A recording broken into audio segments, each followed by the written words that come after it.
하나님께서 오늘 우리에게 주시는 말씀 신약성서 요한계시록 12장 13절에서 17절 말씀입니다.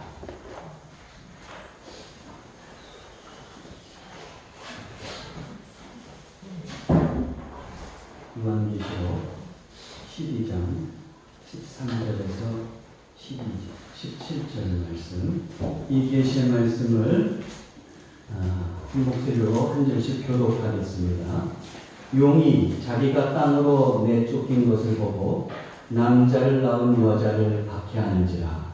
그 여자가 큰 목소리를 들어 하늘을 받아 광야적인 곳으로 나가며 거기서 뱀을 쫓아내어 여자에 비해서 뱀이 그 입으로 물을 강같이 토하여 여자를 물에 떠내려가게 하려 하되 이 여자와 그 입을 열며 이 강물을 삼키고 다같이 용이 여자에게 분노하여 돌아가서 그 여자의 낳은 자손 곧 하나님의 계명을 지키며 예수의 증거를 가진 자들과 더불어 싸우려고 바다 모래 위에 서 있더라. 아멘.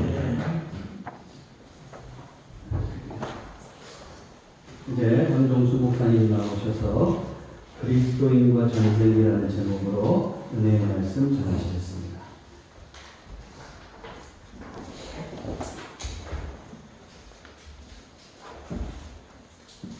여러분 한 달 동안 생각하셨습니까? 네.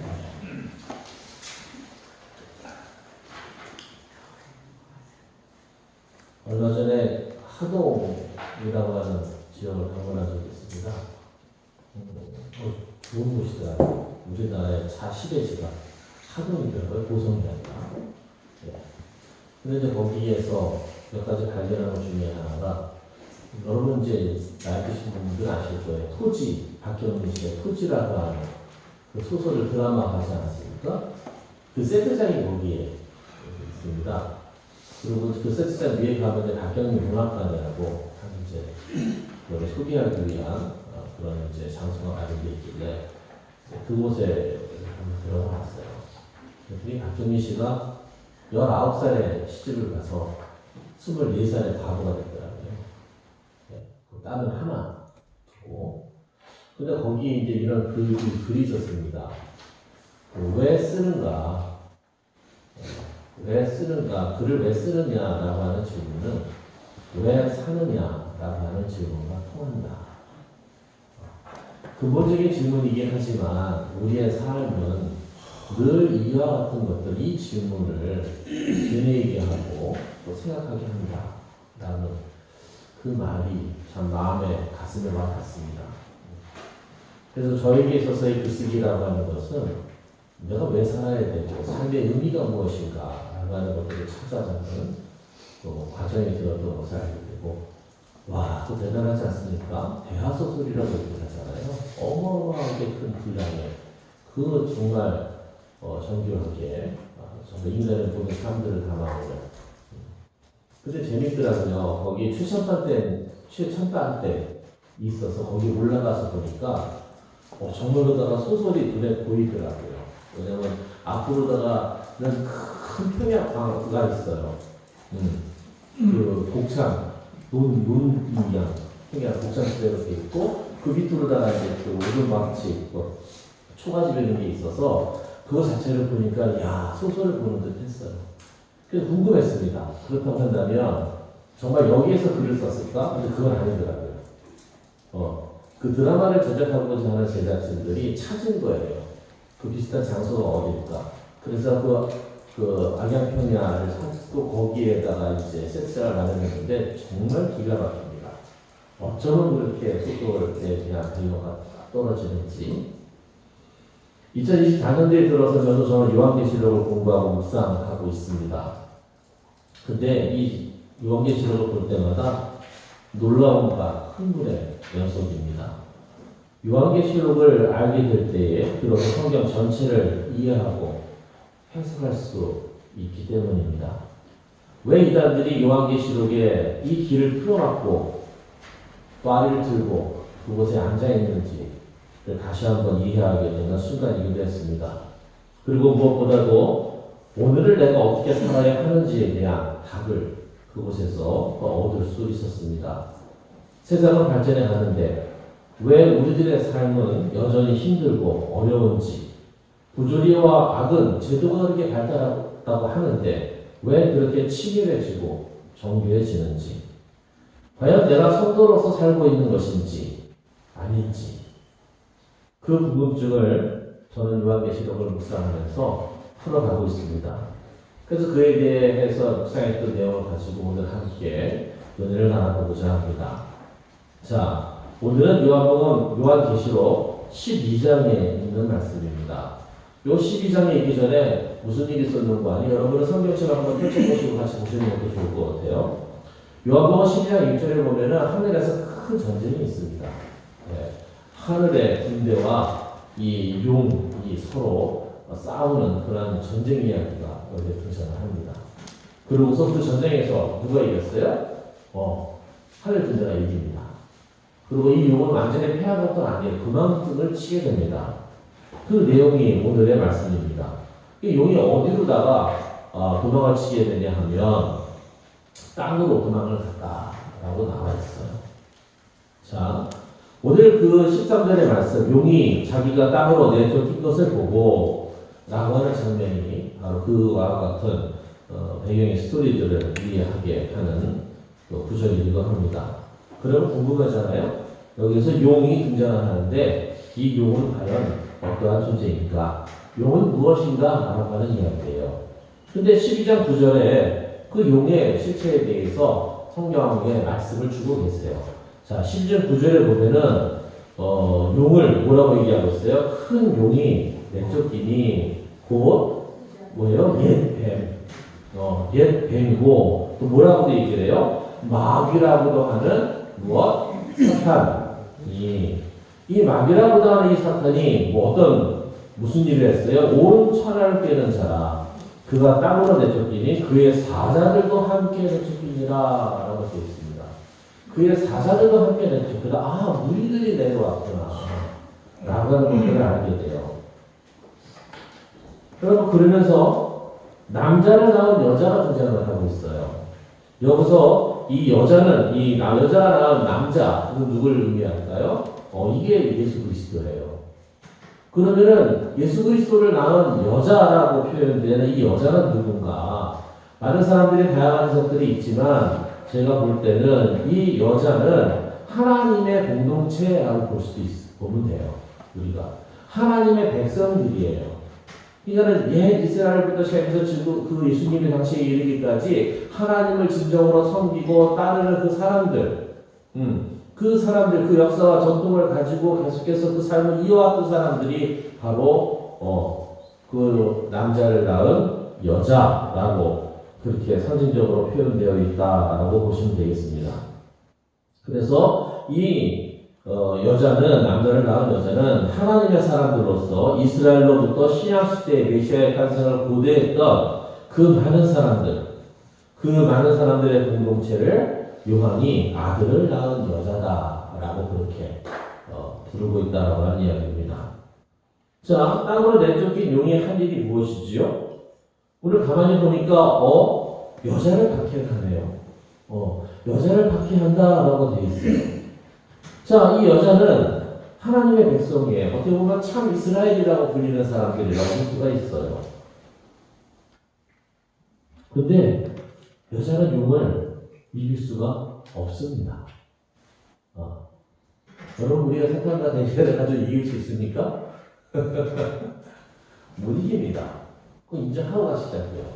자, 예수님께서 제자들을 사명을 주고 전도여행을 보내시면서 뭐라고 걱정하셨어요? 예수님께서 양을 이 가운데로 보내는 것 같습니다. 이 심정이셨어요. 딱 그 심정. 그러면 여러분 생각해 보세요. 양이 이리떼들에게 들어가서 살아남을 수 있는 확률. 자, 몇 %일까요? 예? 없어요. 없어요. 그러면 살아남을 수 있는 방법은 앞발에 뭐 발톱을 기른다, 이빨을 간다, 뭐 새벽을 뭐 달려간다, 뭐가 있을까요? 그 양이 이렇게 가운데서 생존할 수 있는 방법, 비결. 이거 알아야지 살 거 아니에요. 여러분 양이네요. 늑대들 이리들 가운데 살고 있다며요. 예.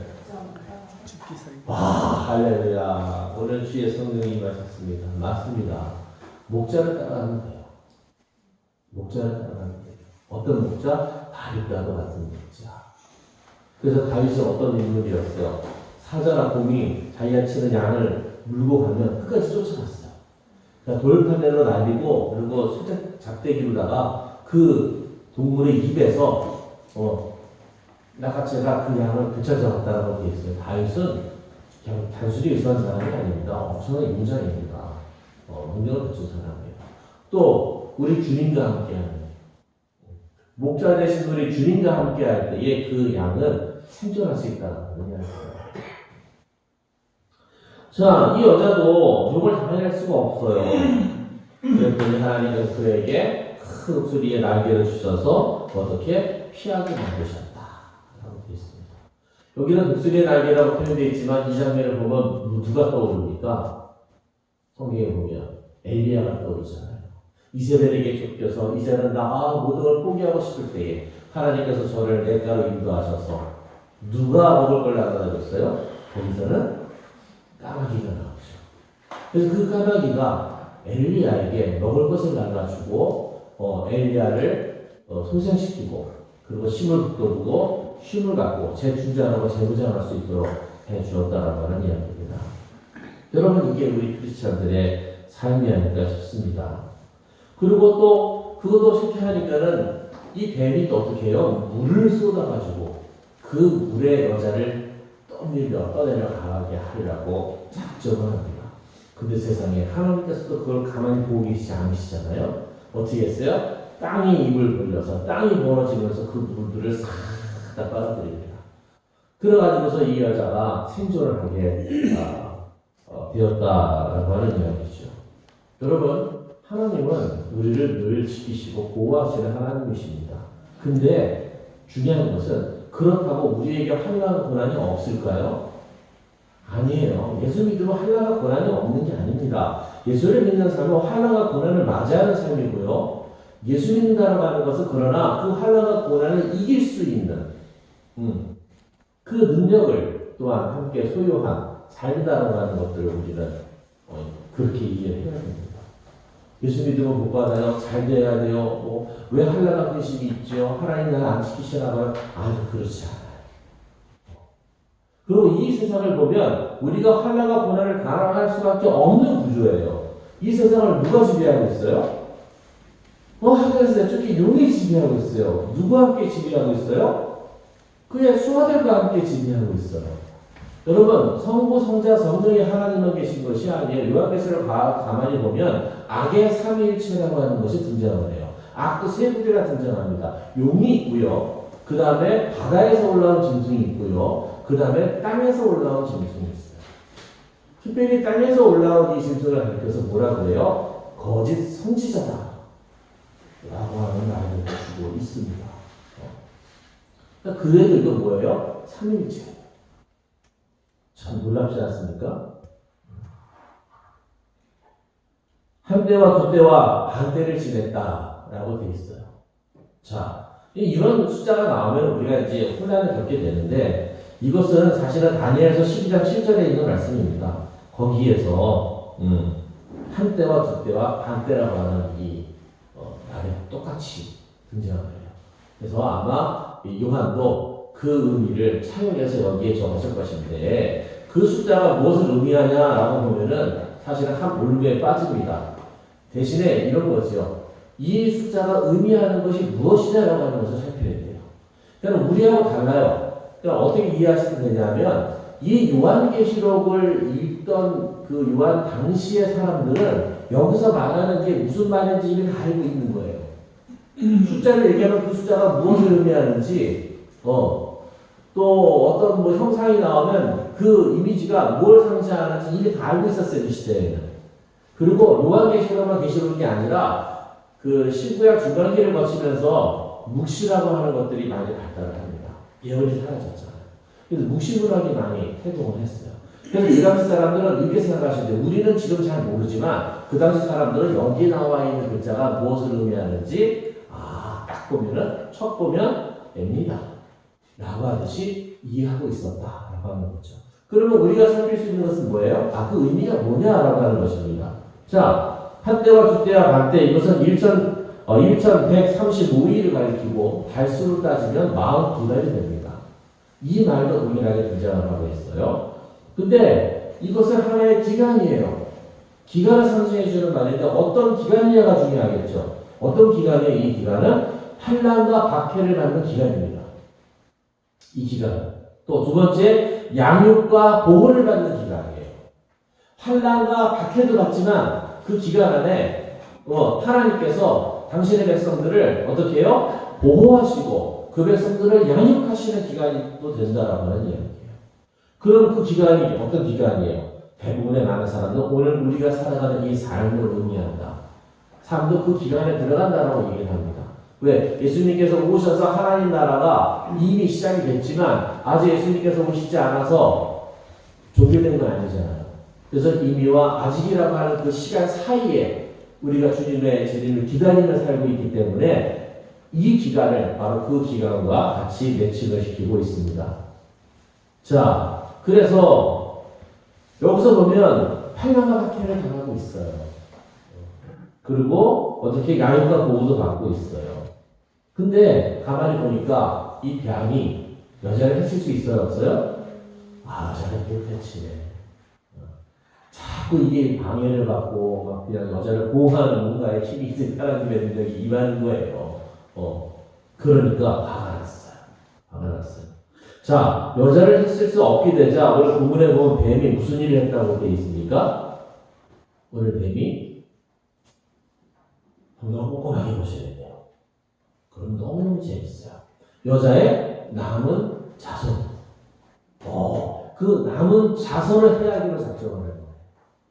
그러면 여자가 낳은 아들은 예수 그리스도는 그건 알았어요. 그러면 여자가 낳은 남은 자손은 뭐예요? 누구예요?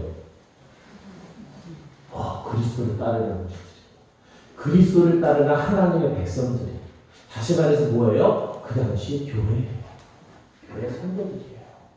이게 오늘날 우리들도 여기에 들어갑니다. 그 남은 자손들이 돼요. 그 남은 자손들을 어떻게 하기로 했다고요?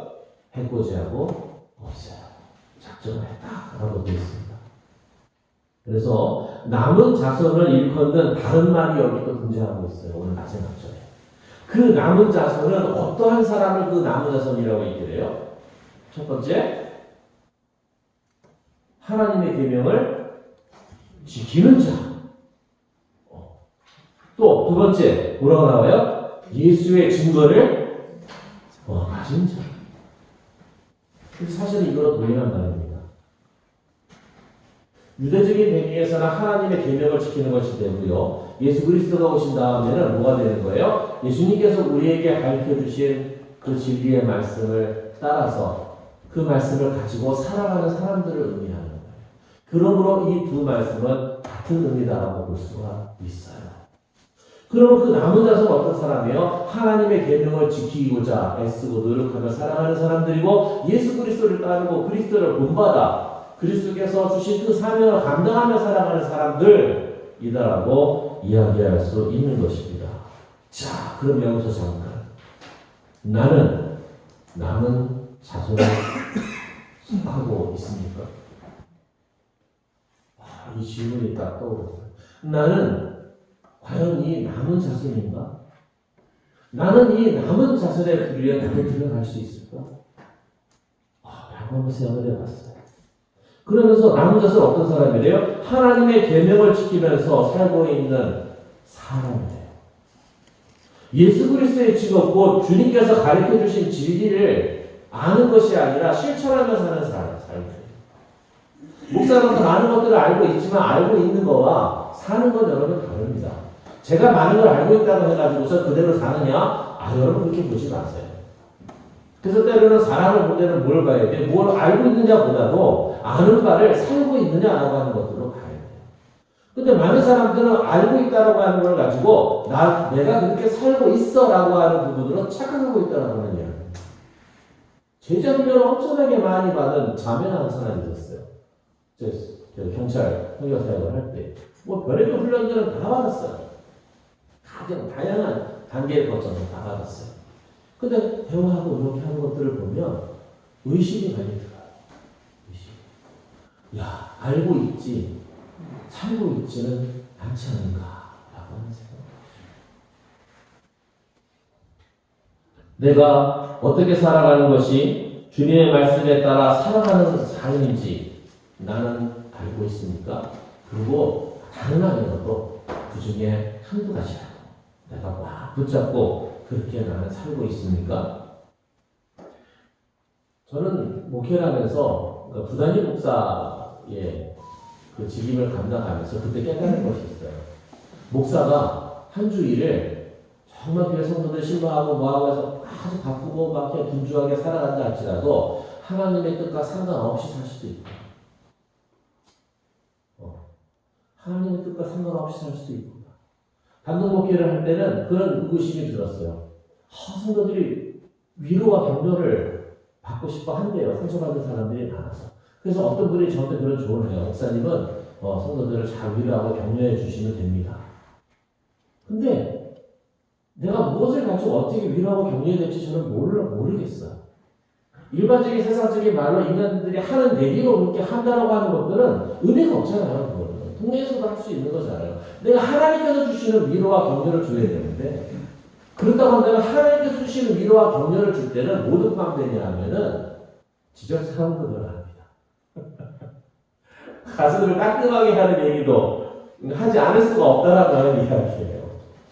너무 고민되더라고요. 그러면 정말 이 영혼을 살릴 수 있는 그 위로와 격려가 될 수 있는 살아있는 하나님의 말씀이 무엇인가. 그래서 골방에 들어가 앉아가지고 매일 그 없는 사무실 들어가 앉아가지고 라면 끓여 먹으면서 계속 말씀을 연구를 했어.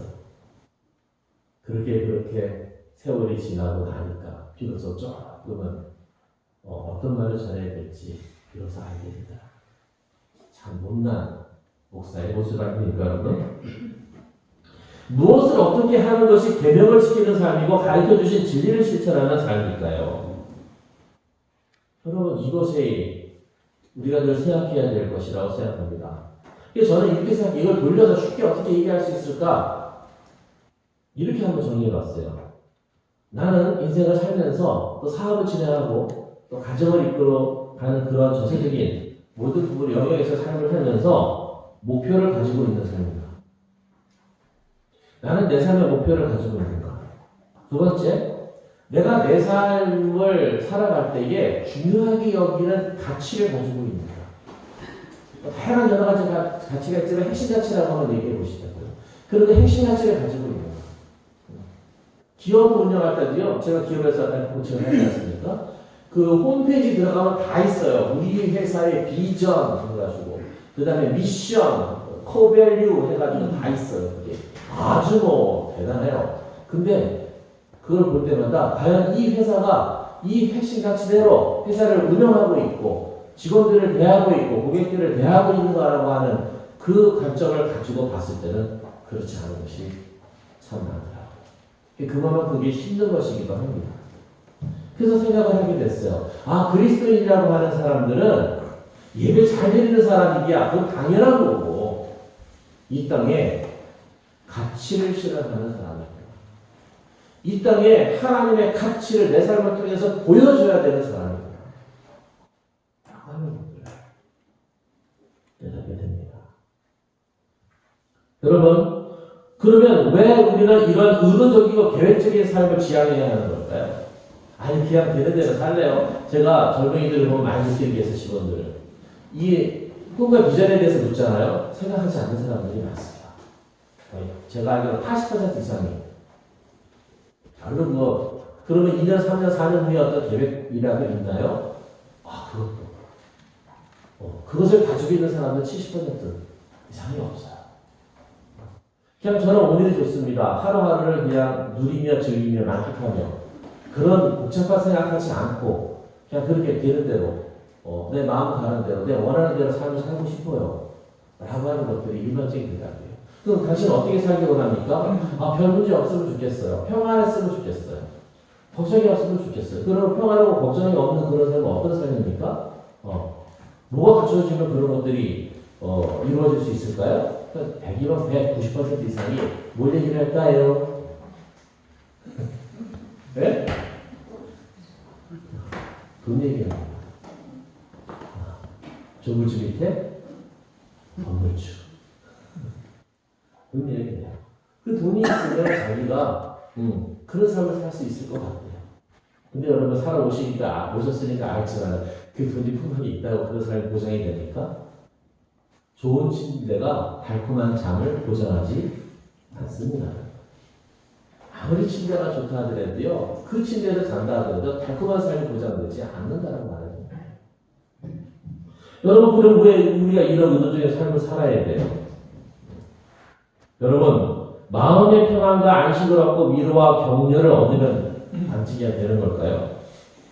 무엇을 위한 평안과 안식이며 무엇을 위한 위로와 격려인 것인가요? 그저 마음 편하면 되는 것인가? 내일의 삶이 오늘의 삶과 똑같아도 말입니다. 그래서 그 친구들의 그런 질문을 던져요. 그러면 자네는 2년, 3년 후의 삶이 지금의 삶과 똑같다고 한다고 한다면 어떻게 하겠냐? 어떻게 생각하냐? 그거 싫대요. 그거 싫대요. 네. 지금에 받는, 아주 까놓게 얘기해. 지금에 받는 월급과 똑같은 월급을 받고, 지금에 일하고 있는 직위와 똑같은 직위를 가지고, 지금에 있는 이 모습과 똑같은 삶을 2, 3년, 4년, 5년 후에도 똑같이 산다고 한다면, 똑같아진다고 한다면, 그건 어떻게 생각하느냐? 근데 그건 싫대요. 여러분, 내일의 삶이 오늘과 똑같아도 우리가 그런 말을 할 수 있을까요? 결국 그렇게 살다가 우리는 그저 평안하고 안녕하게 그런 걸 추구하며 살다가 천국 가면 다 끝나는 것일까요? 여러분, 그렇지 않더라고요. 요한복음은 둘째 사망이라고 하는 것이 있는 것이 말씀해 주고 있어요. 네. 여러분, 우리가 이처럼 의도적이고 계획적인 삶을 살아야 되는 이유가 무엇입니까? 저는 이거 왜 각자 좋은 대로 자기 인생은 자기 것이니까 각자 취향 대로 존중하면서 살아야 되지 않느냐라고 저도 생각해 왔는데 연기시록을 묵상하고 나니까 이게 싹 바뀌어버렸어요.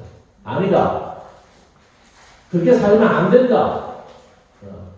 세상 사람들은 그렇게 살지 몰라도 크리스찬들은 그렇게 살면 안 된다라고 이제는 자신 있게 저는 말할 수 있는 담력이 생겼습니다. 왜 안 되는 것입니까? 여러분, 우리 앞에 전쟁이 놓이기 때문에 그렇습니다. 오늘 까브로 대통령이 뭐하고 있어요, 지금? 하나님의 남은, 그 여자의 남은 자손을 치기 위해서, 그들을 해하기 위해서, 어디에 있어요? 해변가에, 모래가에 물집해 있어요. 뭐하고 있는 거예요? 전쟁을 하고 있는 거예요. 이 시대는 여러분, 전쟁의 시대입니다. 우크라이나만 전쟁의 시대에 있는 것이 아니에요. 우리들이 살아가는 삶 자체가 전쟁이라고 하는 이야기죠. 그래서 그것을 갖다 소리를 뭐라고 얘기해요? 눈에 보이지 않기 때문에 사실은 영적 전쟁이다 라고 하는 말을 우리가 하고 있습니다. 용이 여자에게 분노하여 돌아가서 그 여자의 남은 자손 곧 하나님의 계명을 지키며 예수의 증거를 가진 자들과 더불어 싸우려고 바다 모래 위에 서 있더라. 여러분, 이 땅에서의 삶은 결코 평안한 삶일 수가 없습니다. 적어도 하나님의 사람이라면 말입니다. 늘 부딪힙니다. 그리고 늘 불편해야 돼요. 그리고 어색해야 됩니다. 왜? 기준과 가치에 맞지 않기 때문에. 하나님께 주신 기준과 가치에 맞지 않기 때문에 그런 거예요. 남들이 이게 다 옳은 길이래. 근데 성경 말씀을 보니까 그건 옳은 길이 아니야. 근데 사람들이 다 그렇게 해. 나도 그렇게 하래, 나보고도. 그럼 어떻게 해야 돼요? 불편해야 되는 거예요. 서로도 양심선언과 고백을 하지 못할지라도 불편해야 되는 거예요. 어색해야 되는 거예요. 왜 그래야지? 고민해야 되는 거예요. 그리고 그 문제를 가지고 나와서 기도를 하고 그 문제를 가지고 목사님을 찾아서 이야기를 하고 상담을 해야 되는 거예요. 여러분, 각자 자기 소견에 옳은 대로, 좋은 대로 생각하고 살아가는 세상인데 그리스도인은 그렇지 않기 때문에 그렇습니다. 왜? 하나님께서 기뻐하시는 삶의 모습이 있기 때문에 그래요. 하나님께서 기뻐하시는 삶의 모습이 있기 때문에. 또 하나님의 사람을 쓸어 넘어뜨리기 위한 사탄의 공격이 있기 때문에 그렇습니다. 어떻게든 어떤 모습으로든 쓰러뜨리고 넘어뜨리라고 합니다. 누가요? 사탄. 하나님 앞에 부끄럽게 만들어서 스스로 실망하고 절망하고 자멸하도록 계획을 펼치고 있다라고 하는 이야기입니다. 여러분 옛날 같으면요 눈앞에 나타나 이제 나타나는 거 없어요. 옛날 귀신들은 잘 나타났잖아요. 그렇죠? 지금 안 나타나. 왜? 평범한 불빛이 밝아서 그럴까요? 아니요, 전략을 바꿨어요. 이제는 그런 거 허상이라는 걸 다 알고 있는 사람들. 그래서 어떻게 해요? 스스로 자멸하고 스스로 실망하고 스스로 낙담해서 거꾸로 지도를 만든다는 이야기입니다. 예전에 히히히 하면서 유혹을 했죠. 지금은 안 그래요. 그래서 저는 여러분 그 링이라고 하는 영화 혹시 기억나십니까? 일본에서 나왔던 링. 이거 기억나시는 분 혹시 있으세요? 링? 이 굉장히 획기적인 영화였어요. 왜냐하면 그 초능력과 신비가 결합이 돼가지고 이 사람이 죽은 사람인데 그 원혼이 서려가지고 어디서 나오냐면 어디서 기어나와요? 어디서 기어나와요? 텔레비전에서 기어나와요. 와, 소름이지 않습니까 그거? 그 당시 최대 하여튼 텔레비전에서 기어나와요. 전파를 타고 기어나와요. 여러분 요즘 들어서 우리를 유혹하고 매혹시킬 많은 것들이 어디에 있어요? 여기 있습니다. 네. 이거를 잘 이용해야 되는 것이 여기에 빠져서는 안 된다는 거는 이게 또 다른 유혹이라고 생각하는 거죠. 아니 이걸 무시하는 게 아니에요. 저도 잘 이용하고 있어요. 하지만 이것을 우리가 이용해야 될 대상이지 중독돼야 될 대상은 아니다라고 하는 이야기입니다. 결국 어떻게 됩니까? 자기를 잃어버려요. 자기를. 네. 여러분 이 땅에서의 삶은 전쟁입니다. 눈에 보이지 않기에 그리고 하나님을 대적하는 사탄과 싸우는 전쟁이기에 우리는 흔히 이것을 가리켜서 영적 전쟁이다라고 이야기를 합니다. 그리스도인이 이 영적 전쟁에서 지게 되면 삶이 무너집니다.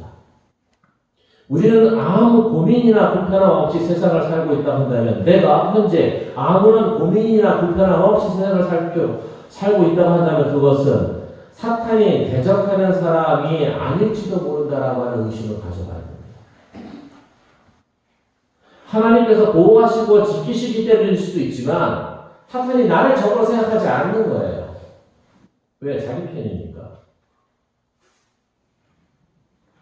세상을 살아가는 불편함이 없고 어색함이 없고 특별한 목적이나 기대도 없이 하루하루를 살아가는 삶이라고 한다면 이미 동화되어 있는 것은 아닌지 그의 꼬봉으로 들어가 있는 것은 아닌지 그 진영에 속해 있는 것은 아닌지 여러분 우리는 아주 심각하게 살펴봐야 된다고 생각을 합니다.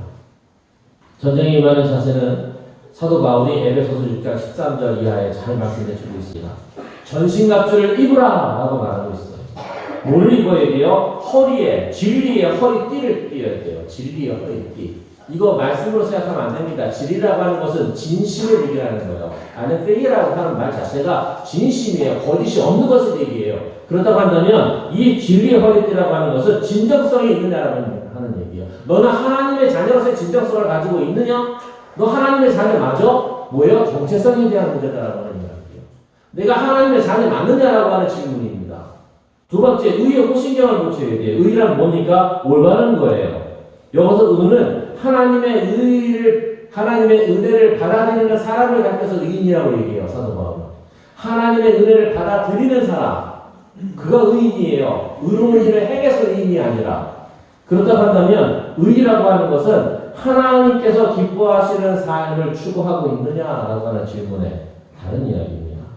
평안의 복음이 있어요. 이건 뭐예요? 사명이 있음을 알고 그 사명을 추구하고 증거하고 증언하는 삶이냐라고 하는 이야기예요. 전도지 들고 돌아다니지 않아도 돼요. 내가 하는 사업을 통해서 나의 가정을 통해서 내가 하는 행위를 통해서 내가 만든 사람과의 관계를 통해서 과연 내가 그리스도인임을 나타내고 증거하고 있느냐라고 하는 이야기입니다.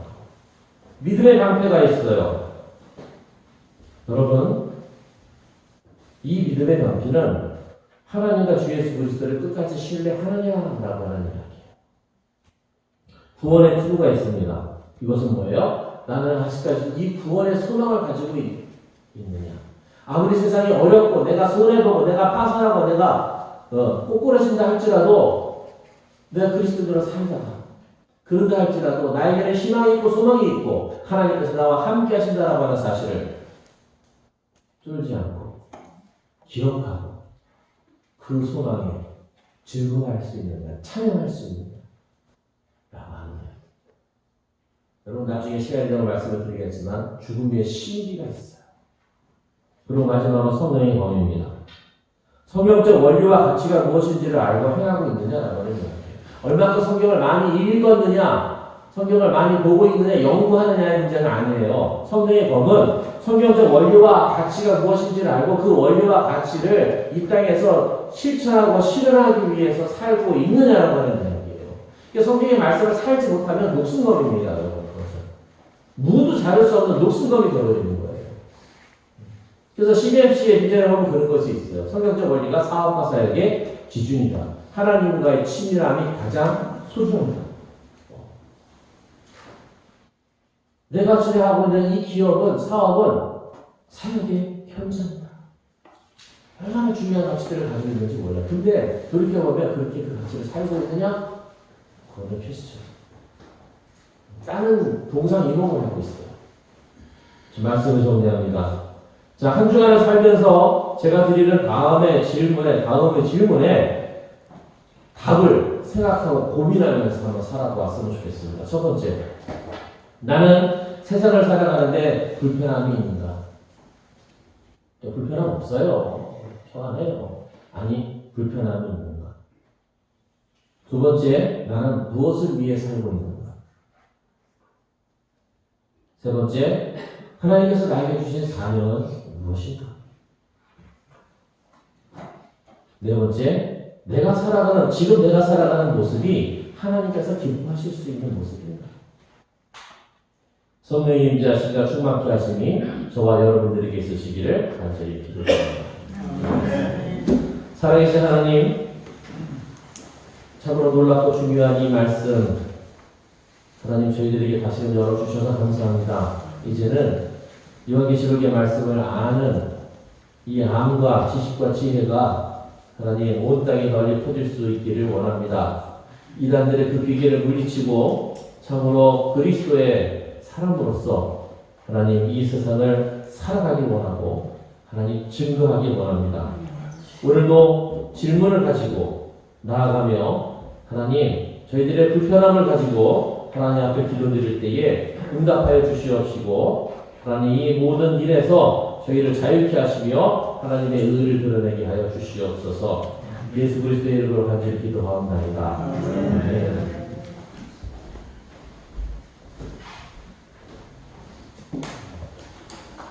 그래서 다 같이 일어나셔서 찬송가 211장 1절 부르면서 헌금 공헌하시도록 하겠습니다.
사랑의 하나님, 우리의 열매를 주님께 드립니다. 우리는 포도나무의 가지일 뿐이니 우리의 열매는 모두 주님의 것입니다. 우리의 삶에 열매가 있게 하심을 감사드립니다.